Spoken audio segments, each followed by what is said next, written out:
Isang Pinoy na pinarangalan po bilang Nurse of the Year sa United Kingdom ang itinuloy naman ang isa pa niyang pangarap. Ngayon ay matagumpay na siya bilang isang doktor ng mga sasakyan. Mula London, kilalanin natin siya sa Balitang Global ni Rose Eclarinal.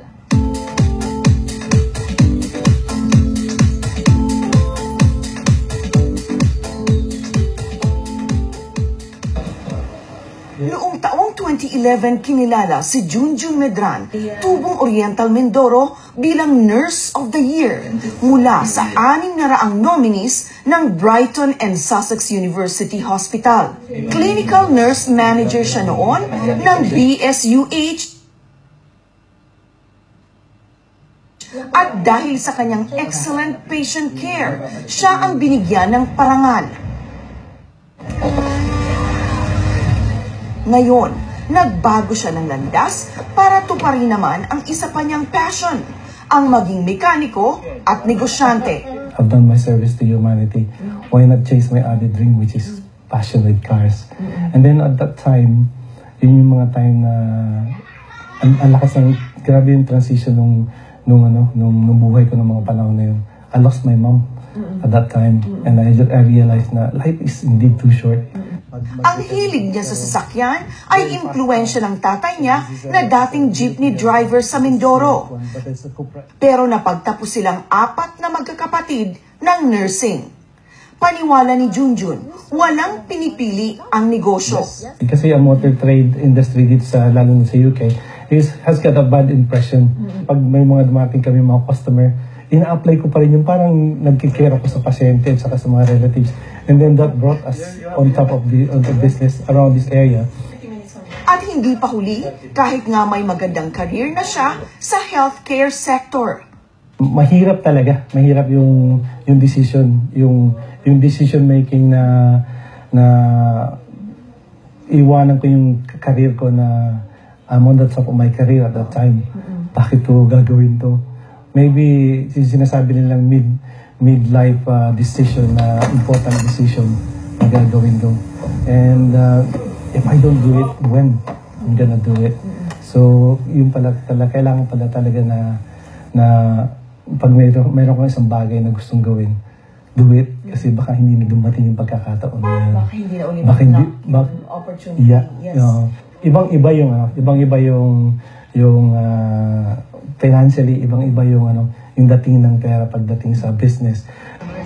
Dahil sa magandang reputasyon niya sa trabaho, hinanap siya ni Dr. Vivek Kaul para maging partner sa negosyo ng JV Auto Clinic sa East Grinstead, England.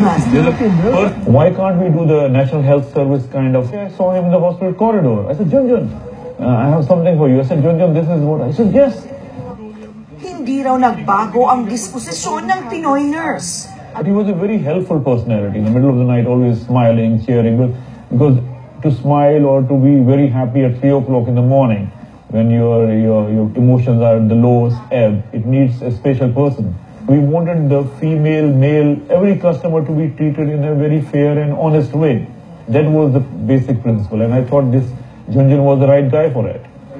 Ngayon, di na pasyente ang kaharap ni Junjun, kundi mga sasakyang may sakit.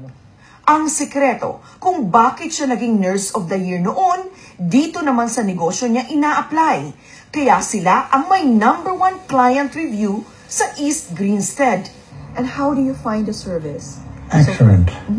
In what way? Because they're very respectful, the boys, and they do a good job.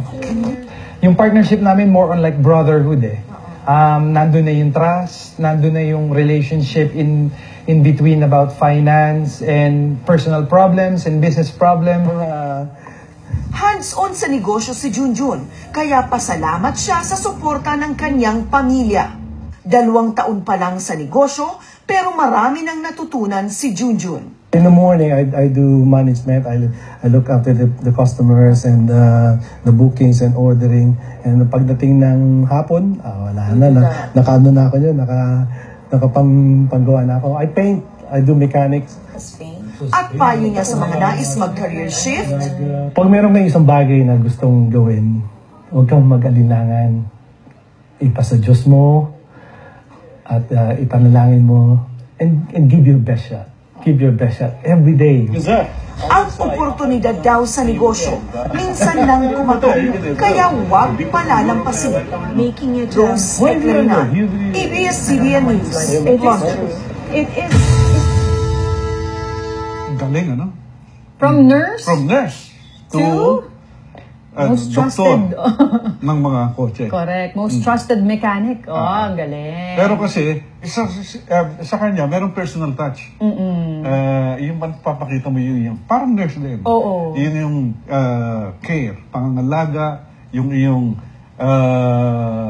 concern doon sa may-ari at doon sa kotse. Kanyang kotse. Dapat gawin din dito yan. Kasi yung may-ari ng kotse talagang parang baby niya yung kotse. Kailangan dun sa mapagkakatiwalaan na alagaan yung kotse mo. Kaya maganda rin. Talagang marunong siya. Marunong. So good combo, yung kanyang pagiging nurse.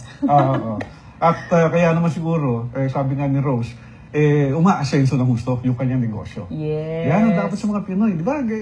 Likas sa mga Pinoy yan eh. Yan ang gawin niyo pong inspiration. Di ba? Dito po, nagtatapos ang isang mga edisyon ng Balitang Global. Mas pinalakas po at mas pinalawak para sa mga kababayan natin sa Middle East at Europa. Para po sa inyong mga komento at mensahe, bisitahin ang Balitang Global page sa Facebook. Samahan niyo po ulit kami bukas dito po sa inyo, nag-iisang boses at kabalitan. Sa Europe man, ang sagitang silangan, kaagapay at tunay na maaasahan.